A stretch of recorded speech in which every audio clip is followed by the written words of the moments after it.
Ito naman po mga bossing ko, ang isa sa mga paborito ko na pampaswerte. Lalo-lalo na kung halimbawa, parang feeling ninyo, minamalas kayo, or parang gusto nyo na mas lumevel up ang swerte. Ito, gawin nyo po ito mga bossing. Proven po ito mga bossing ko. Yan, magsindi po tayo ng kulay berde na kandila, or kaya po mga bossing ko ay kulay dilaw na kandila. Pagkatapos, magwi-wish po kayo. Halimbawa ito, sa pamamagitan ng pampaswerteng ito, kasi ang dahon ng laurel mga bossing ko ay for only wishes. Ito po mga bossing ko, basta mag-wish ka na mula sa puso po ninyo, natutupad po yan kaagad mga bossing.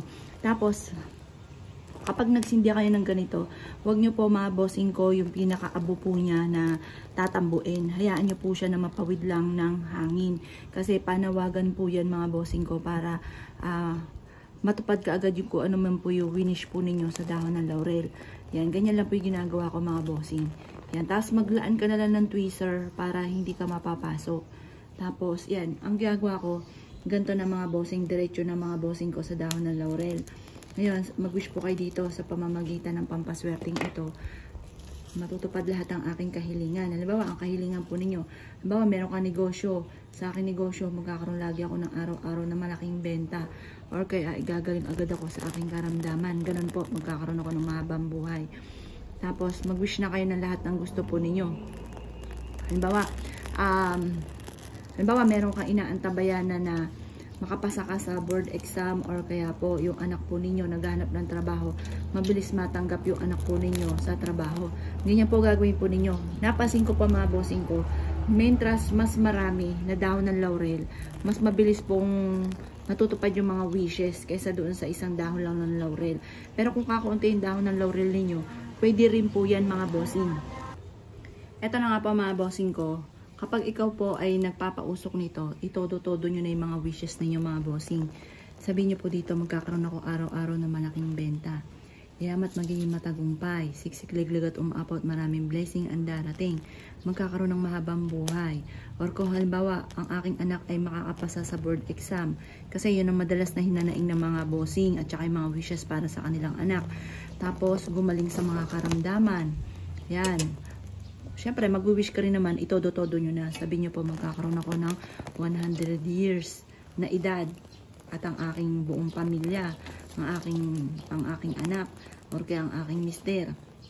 Malalayo ako sa anumang kapahamakan. Itodo-todo nyo na yung mga wishes po ninyo mga bossing ko na walang gamit na sana, direct to the point.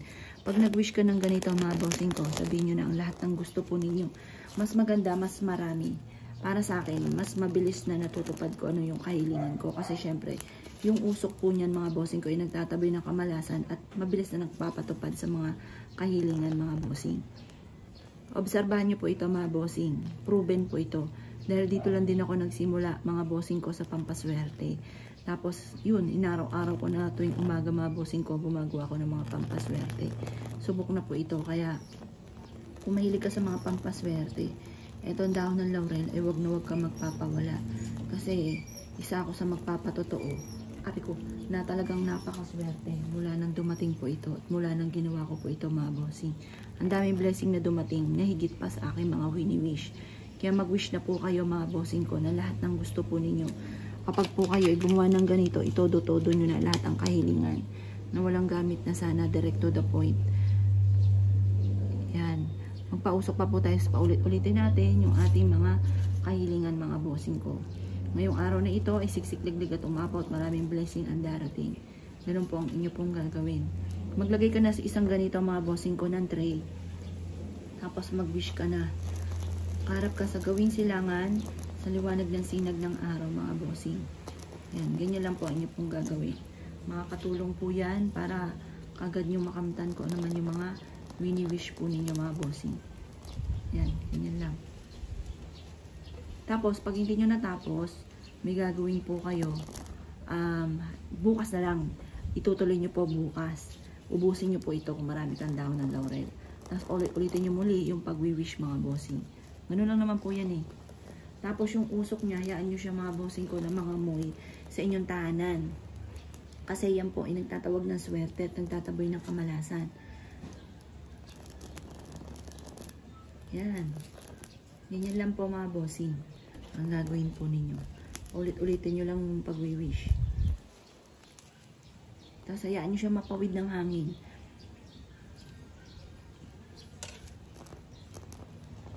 Yan, magkakaroon ako ng malaking benta araw-araw. Siksik-liglat, umaapaw, maraming blessing ang darating sa akin. Ganyan ang mga pag-wish ng walang gamit na sana, direct to the point. Positive lang, makakamtan nyo kung ano man yung mga wini-wish po ninyo. Basta huwag ka lang mawawala ng pag-asa. Laban lang sa hamon ng buhay. Tapos, nakakatulong po ito para mabilis nating makamtan ang ating mga pinapangarap. Kasi, ito po, papaulit-ulitin natin yung mga magagandang salitain. Mapapasin nyo po yan, mas magiging magaan yung dalay na swerte matapos nyo po itong gawin. Kaya ako ikigagawa ng ganito, sa umaga nyo lang ito gagawin ng mga bandang alas 7 ng umaga. Tapos mag-wish ka, nakaharap ka sa gawing silangan. Yun lang po mga bossing. Good luck po sa inyo po lahat.